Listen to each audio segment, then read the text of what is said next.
Abby Ewing and Stephanie Mathern on behalf of Victor Vescovo. Thank you. Kent Piacenti on behalf of Monica Vescovo. We are set today on a bill of review filed by the movant in this case. Your Honor, this bill of review concerns an adult name change order that was granted by Judge Cooks. My client, the movant, is Victor Vescovo, the name change applicant's ex-boyfriend. Monica, who was living with Victor Vescovo at the time, changed her name to Monica Vescovo without Mr. Vescovo's knowledge or consent. In the petition to change her name, Monica did not mention Victor Vescovo at all, despite the fact that they were living together and despite the fact that we would learn later in 2023, she considered them to be married at that time. Nor did she mention Victor Vescovo at the hearing on her name change application. She said instead that her name was difficult to pronounce and that she wanted the last name of her father's descent, although Vescovo is not her father's last name. On April 10th, 2023, Monica sued Victor for divorce using her then legal name, Monica Vescovo, claiming she and Mr. Vescovo were married on June 10th, 2018, which was approximately 2 years before she filed the petition asking for his last name. After a 3-day jury trial at which Monica's lawyers continuously referred to her in front of the jury as Mrs. Vescovo, a jury unanimously found no informal marriage, and the trial court entered a declaratory judgment that no marriage existed on February 3rd, 2025. 2 months later, we filed this bill of review asking this court to reopen this matter, grant the bill of review, and deny Monica's request for a name change. Monica, since the final judgment, has continued to use the name Vescovo to falsely misrepresent that she is married to Mr. Vescovo, and we'd like the court to fix that, Your Honor. Thank you. Thank you. Counsel, would you like to make an opening statement? Yes. Go ahead. This case is not about the marriage case. That case was decided. It's on appeal. We don't know what the end result of that is going to be. This case is about whether someone can force their ex 4.5 years down the road. There's a 4-year statute of limitation. Whether you can reopen a final judgment after all that time when someone has complied with the statutory requirements. There are at least 4 independent reasons he cannot win. One is he has no standing. There's no legally protected interest in him appearing in her name change case. There's no case that allows that. The In re Erickson case shows that not a spouse, not anyone is entitled to a citation. Unlike a child's name case where they can get where they do have an entitlement citation, there's none in an adult name change case. So there's no standing. Because there's no standing, this court doesn't have subject matter jurisdiction. Standing's in part of subject matter jurisdiction. It's indispensable, and the court doesn't have subject matter jurisdiction. The statute of limitations I mentioned, that's a third reason. We're past it, and he can't use the discovery rule because there's a 4th reason.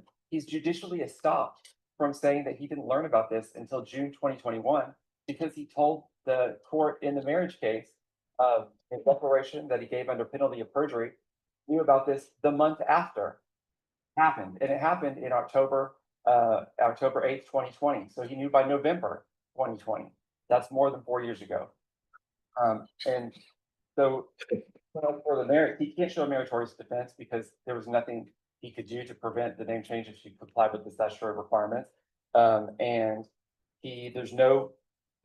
there's a lot they want to say about fraud. And there's a very important distinction here.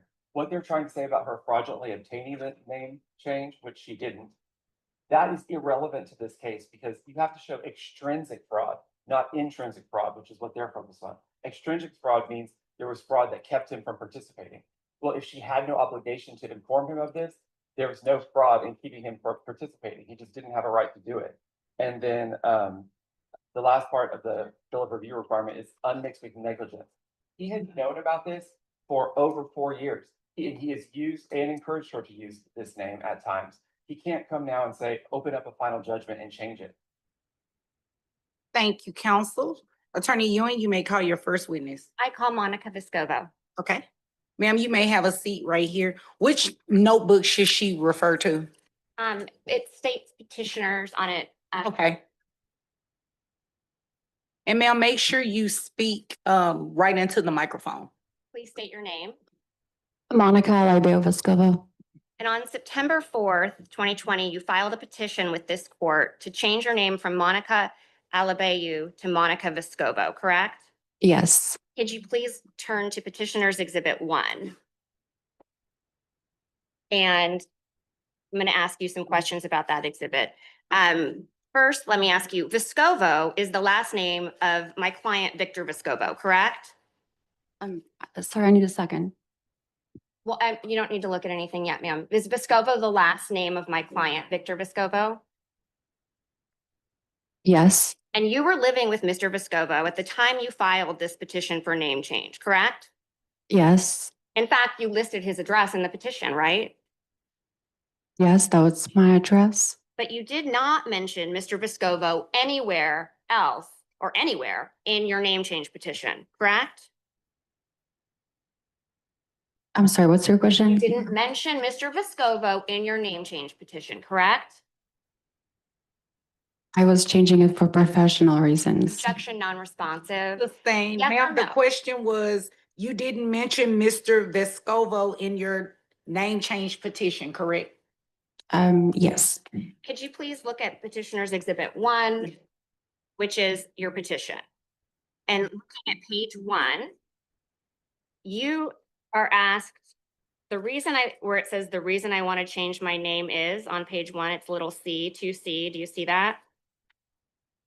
Yes. It says current last name is very difficult to pronounce. Also, I am in the process to obtain a real estate license and it will be beneficial to have an easy last name. Did I read that correctly? Yes. And additionally, if you can go to page 3. You see, are you at page 3? You see on page 3 where it says request for judgment. Yes. And it says, I believe this name change is in my interest or benefit and in the interest of the public, correct? Yes, that's what the form says. And you listed your email address, which was Monica Alabayu, correct? Yes. And you verified this and swore under oath that the facts were true and correct? Yes. And then on October 8th of that year, you appeared before Judge Cooks to testify under oath in support of your request to change your name, right? Yes. And again, you said nothing to Judge Cooks about Victor Vescovo, correct? It was irrelevant, so yes, I Ma'am, guess. yes or no? When you appeared before Judge Cooks and testified under oath, you said nothing about Victor Vescovo, did you? That was not the reason why I was changing my last name, so. Yes or no? Did you mention Mr. Vescovo at all at the hearing before Judge Cooks? I know I did not. I also, Hearing. I'm so sorry, Your Honor. Question. You have to wait for her. I've heard Excuse tone. me, you have to wait for her to ask the next question. I was wondering if she can her tone is so aggressive and I'm going through a lot right now. Okay, and- she's not. She just wants you to answer the question. I know. You have to wait for the next question, okay? Okay. Go ahead. In fact, at the hearing in front of Judge Cooks, you said, I think it's best for me to have my last name from my father's descent, didn't you? Yes. You claimed that the name Vescovo was the last name from your father's descent, right? It's been mischaracterized. Vescovo is Italian and I have Italian heritage. Vescovo is not the last name of your father. Your father's last I name did is not say that. you. I did not say that. Can we please look at, please turn to Petitioner's Exhibit 2, ma'am, and turn to the page that says 170 on the bottom. It's the 3rd or 4th page. Objection, relevance. She's going for intrinsic fraud. It's not relevant to whether he is entitled to a bill of review. Your Honor, the relevance is she just said she didn't say that, and the pre-admitted exhibit shows she did. So I would like to point that out, but I can move on since it's pre-admitted. I guess the question the court has is, what is it in relation to the elements of a bill of review?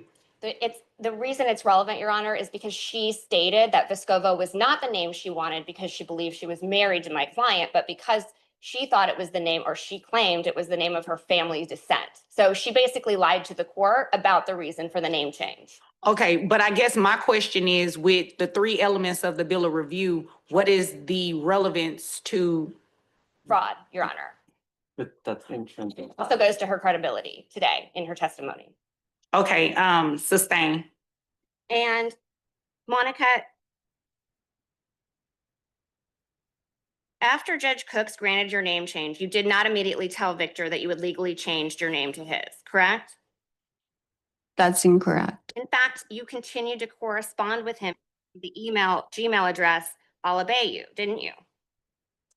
We've used this instantaneously. Objection, non-responsive. Ma'am, Sustain. looking at petitioners four, can you see there the email between you and Mr. Vescovo dated December 10th, 2020, where you're using the email address Monica? Which exhibit? 4. I'll move on, Your Honor.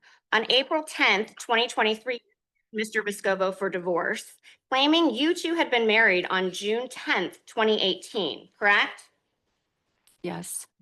Date you allege that you were married to Mr. Vescovo was approximately 2 years before you filed the petition for name change, in which you didn't even bother to mention his name. Is that right? Can you please rephrase the question? June 10th, 2018, the date you allege that you two were married was 2 years before you filed the petition for name change, correct? Objection, relevance. What's the relevance? The relevance is fraud, Your Honor. She thought at the time she filed the petition for name change, she was married to my client, and she did not mention that to the court. Her omission was intentional, and it was to obtain the name change without the court being able to inquire as to whether she was actually married or ask any questions so that the court could perform its gatekeeping functions. She didn't tell the court why she thought, if she had said to the court, I'm getting the name change because I'm married to Mr. Vescovo, Victor Vescovo, as of 2018, the court could have said, well, where is he? Have you talked to him? Why have you not presented me with an affidavit? All of the things, but she prevented the court from being able to make that inquiry because she didn't say anything. All of that is intrinsic fraud, and that goes to, That's a legal determination, Your Honor, and I completely disagree. Response. it's intrinsic fraud, and that's not, it's extrinsic fraud. It doesn't go to whether she prevented him from participating. She's saying that she deceived the court. Well, find out, because of the finality of judgment, 4.5 years later, she can't do that. Sustain.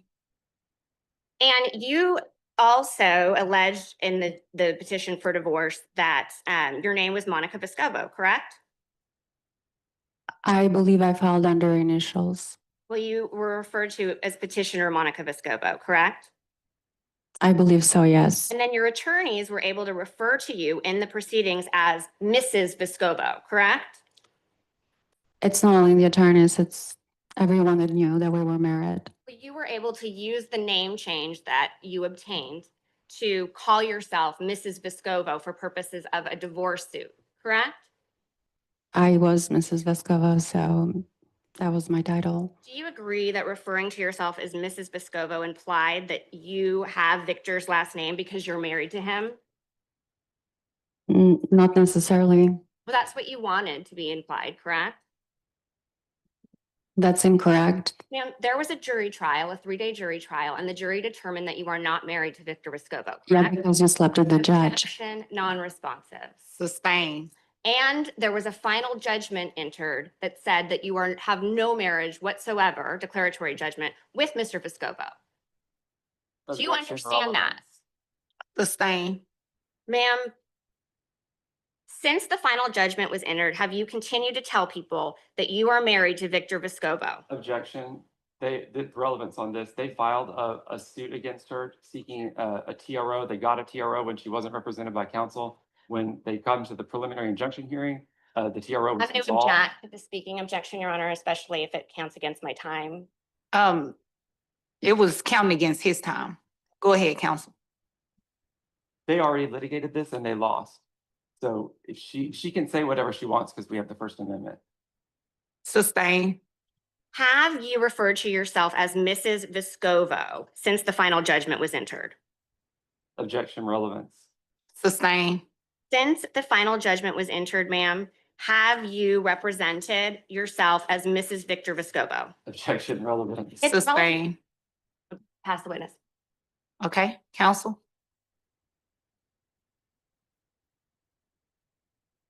Why did you change your name? Because I was getting my real estate license and my last name, Alaibe, was mispronounced on my official documents. Every time I traveled with Victor, I was discriminated against. I was always randomly checked if I had bumps in my hands or whatever.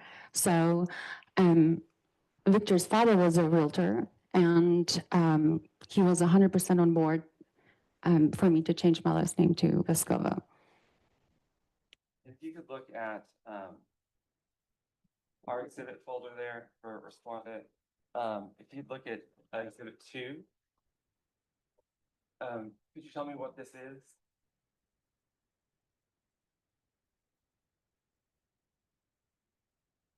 The first page, Yes.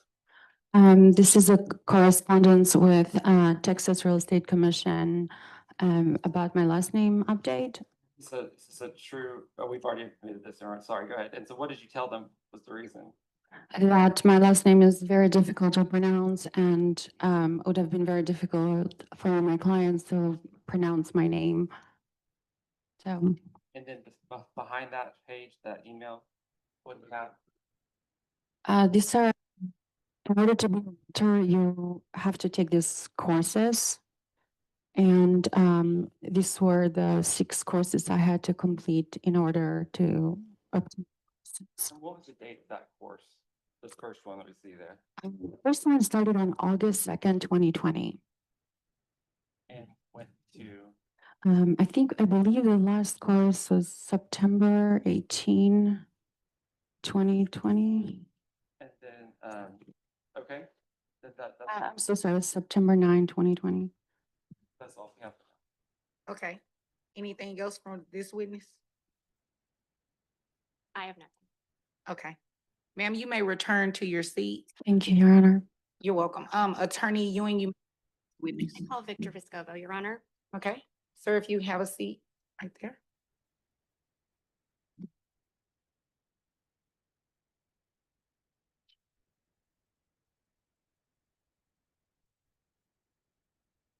And for time check, Attorney Ewing, you have 5 minutes and 26 seconds. Attorney PHND. Piacenti, you have 9 minutes and 47 seconds. Please state your name. Victor Lance Vescova. How do you know Monica? We were together as boyfriend, girlfriend for about 8 years. Did you know that Monica filed a petition to change her name to yours? No, Did you consent? no, Did you know about the name change hearing or that Judge signed an order that day granting the name change? no, Did Monica tell you she had legally changed her name? no, Did you participate in a real estate transaction with Monica 3 months after she changed her name? yes, Was her name listed as Monica Vescovo in any legal documents? no. How did her name appear in legal documents? Monica Alabayu. When did you find out Monica had legally changed her name to Vescovo? Around June of 2021. How did you find out? Mail came to my address, addressed to Monica Vescovo. Did you ask her why she had changed her name to Vescovo? Yes, What did she say? she said she wanted a more convenient name for real estate. Did Monica email you shortly after you found out, acknowledging that you had found out? Yes, And if you could turn to Petitioner's Exhibit 6, is this a copy of the email that Monica sent you on June 18th, 2021? yes. And when was this email sent in relation to you finding out about the name change? Shortly after, a couple days. Did you believe Monica's explanation for the name change? Yes, Objection relevant. Sustain. Was Monica's explanation for the name change consistent with what she stated in the petition? yes, Was her explanation consistent with Respondent's Exhibit 2 that we were shown earlier? yes, Did Monica ever tell you that she changed her name to Vescovo because she thought you were married? no, Did you maintain a friendship with Monica and professionally catch you. support her? Sorry, Your Honor. Oh, did you maintain a friendship with Monica after learning of the name change? yes, I did. Did you professionally support her? Very much, yes. Would you have done that if you knew she was falsely representing? No, I would not. Was there a point at which you came to believe Monica had lied about her reasons for the name change? Objection relevance. Sustain. When did you, when, on April 10th, 2023, did Monica sue you for divorce? Yes, And the petition is in evidence. Did she claim in the petition you were married June 10th, 2018? yes. Had she ever, prior to you reading that petition, told you that she thought you were married? No, she had not. Before you learned about the divorce suit, had she ever identified herself to your knowledge as Mrs. Vescovo? Not to my knowledge. Sustain. Is that something you might have heard her say? Objection relevant. Sustain. Did you file this bill of review 2 months after the final judgment in the divorce suit was entered? Yes, Did you file this bill of, it goes to the statute of limitations, Your Honor. Okay, overruled. Did you file this bill of review within 2 years of Monica filing the divorce suit? yes, Notwithstanding the final judgment, does Monica continue to use the name Vescovo? yes, Do you object to that? absolutely. Is it your Objection relevant. opinion? Hold on 1 second. Let me read this back. Notwithstanding the final judgment, does Monica continue to use? Object to both of those. She continues to use it because it's her legal name. She's been using that name for 5 years. We understand that, Your Honor, but Sustain. in your opinion, does Monica's use of the name mislead the public about the jury verdict? Objection relevance. Sustain. Why do you object to Monica having your last name? Why are you asking this court to grant a bill of review and reconsider Monica's request for name change, Objection Victor? relevance. Overruled. Because after winning a trial, clearly that she was not my wife, she continues to represent in public that she is my wife, and the use of my last name gives credibility to that incorrect assertion.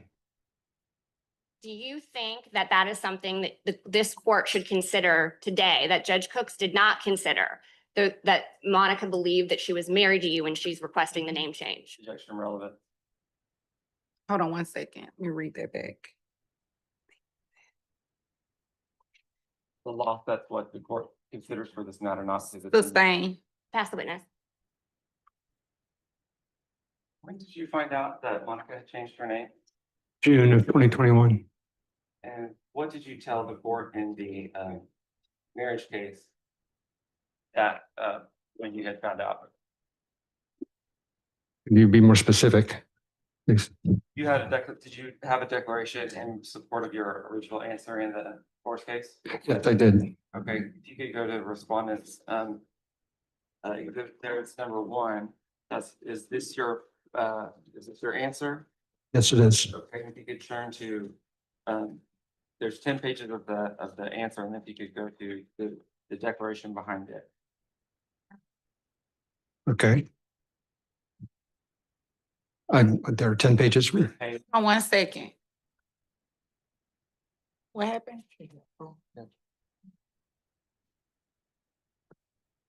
Hey, go ahead. Page what? The 11th page. 11. Exhibit, Okay, I was looking for the page numbers. right. Okay, I see it. Paragraph 20. Yes. Could you read the first sentence? I did not learn about Monica's actual name change until approximately 1 month after it was approved by the court. And you understand it was approved by the court on October 8th, 2020? No, earlier in that affidavit, I actually stated I found out later. So the statement I made in paragraph 20 is simply a mistake. Okay, then let's look at paragraph 18. I think it was 18. Paragraph you're referring to? Let me think.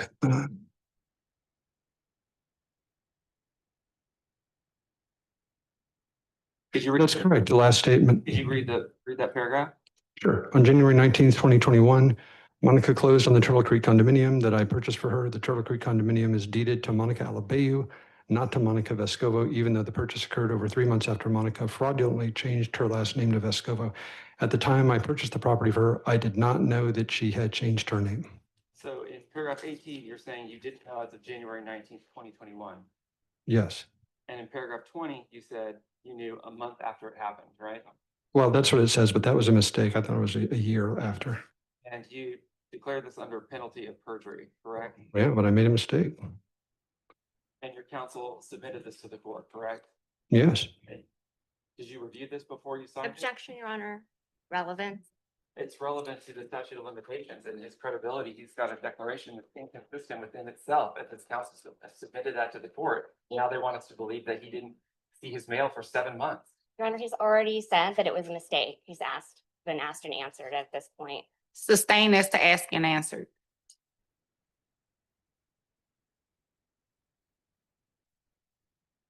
How can you check your mail? It's a non-locked mailbox at my property. I traveled a great deal in 2021, so I often didn't get my mail. It was often left on my kitchen table, or I would retrieve it myself. Sometimes Monica would. Anybody else retrieving it for you sometimes? I think on rare occasions, a pet sitter might have done it if we were both unavailable, but usually Monica was in the house, especially when I wasn't there traveling. Together during 2021? I think so. Who would get the mail when you traveled together? The pet sitters. And so is your position that you never saw anything that was addressed to Monica Vescovo between October 2020 and June 2021? No, I was traveling a great deal on ocean expeditions, so I was not home that often. So Monica was there taking care of the house. Take a look at page 7. Exhibit 7 for respondents. Yes. What is this? I don't know. Well, I'm asking you. Go take a look. I set up an email account for Monica under vescovorealty.com. And what is her email address at vescovorealty.com? Well, this is September of 2021. I knew that she had changed her last name to mine at that point. So it's Monica at vescovorealty.com. So you acquiesced in her use of Vescovo in her email address, correct? Reluctantly, but we were still friends. I was trying to help her. My father was well known in real estate circles in Dallas, so I thought I could help her. And did you help her obtain any domain names? Yes, I was trying to help her start her new career so she could move on with her life. And what domain names were those? Vescovo Realty. So you let her use Vescovo Realty, even though you wanted her to move on with her life. And so I guess you thought those things were compatible, right? Yeah, people could have thought she was my cousin or some other relation. I have other cousins named Vescovo, and I thought I could help her at the margin. So I agreed. I didn't know she was. Anyway. So why do you think it's appropriate now to come 4.5 years later and say, oh, I changed my mind? Because now I realize she did it so she could sue me for divorce. I think she plotted 2.5 years in advance. Oh, yes.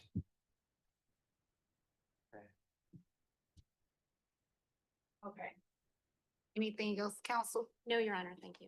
All right. Sir, you may return to your seat. Right, you may call your next witness.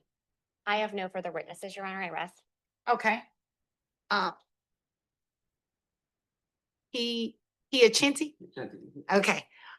You may call your first witness. We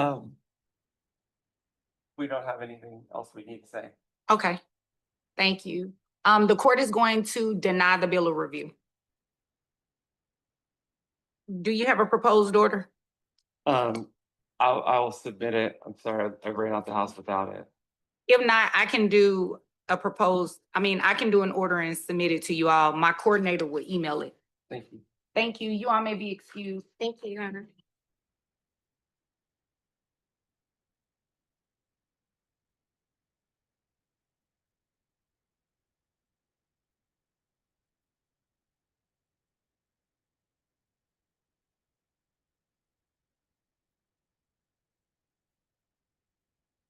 Yes, please.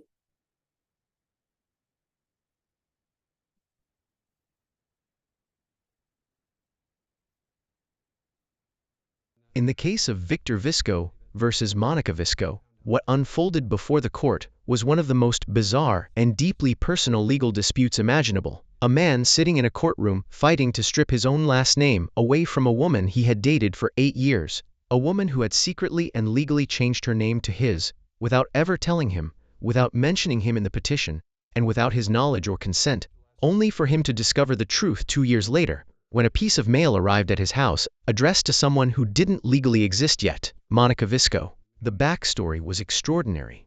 Monica had filed her name change petition in September 2020, appearing before Judge Cooks and testifying under oath that she wanted the name change because her original last name was difficult to pronounce and because she was getting her real estate license, claiming Visco was a name from her father's Italian heritage, never once mentioning that she was living with a man named Victor Visco at the very address listed on the petition, never disclosing that she considered herself to already be his wife, and never giving the court any opportunity to ask why she wanted the last name of the man she was sleeping with. 2 years later, in April 2023, Monica sued Victor for divorce, claiming they had been informally married since June 10, 2018, a date that was shockingly 2 full years before she had filed the name change petition in which she never mentioned him. And during the 3-day jury trial that followed, her attorneys repeatedly referred to her as Mrs. Visco in front of the jury, leaning on a name she had obtained in secret to lend credibility to a marriage the jury ultimately, unanimously, refused to recognize.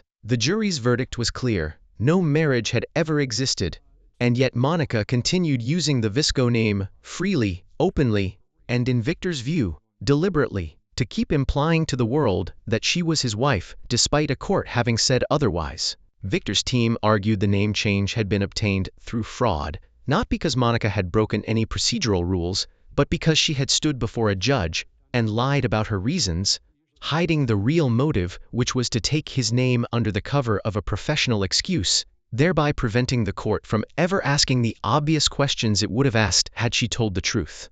The defense came back swinging on 4 separate grounds: no standing, no jurisdiction, statute of limitations already expired, and judicial estoppel, pointing out that Victor himself had signed a sworn declaration in the marriage case stating he had learned about the name change 1 month after it was approved in October 2020, which would put his knowledge at November 2020, well beyond the 4-year statute of limitations, making his entire bill of review legally dead on arrival.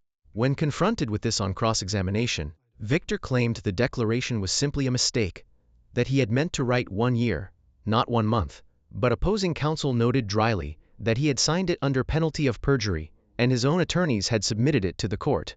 Making everything more complicated was what Victor did after finding out. He helped Monica set up a Visco Realty domain name, created her a professional email address at vescoy.com, professionally supported her real estate career, and maintained a close friendship with her for years, all while knowing she was using his name, only turning against her use of it after she sued him for divorce and lost. His explanation was painfully human and painfully thin at the same time. He said he didn't realize until the divorce suit that she had changed her name specifically to be able to sue him, that he had thought she was just trying to move on professionally, and that once a jury confirmed no marriage had ever existed, allowing her to keep walking around calling herself Mrs. Visco felt like watching someone win an argument the court had already settled. The judge, after hearing everything, denied the bill of review entirely, leaving Monica legally entitled to keep the name Visco, leaving Victor with no legal remedy, and leaving both of them to walk out of that courtroom still tied together by 8 letters that one of them had chosen and the other had never agreed to share.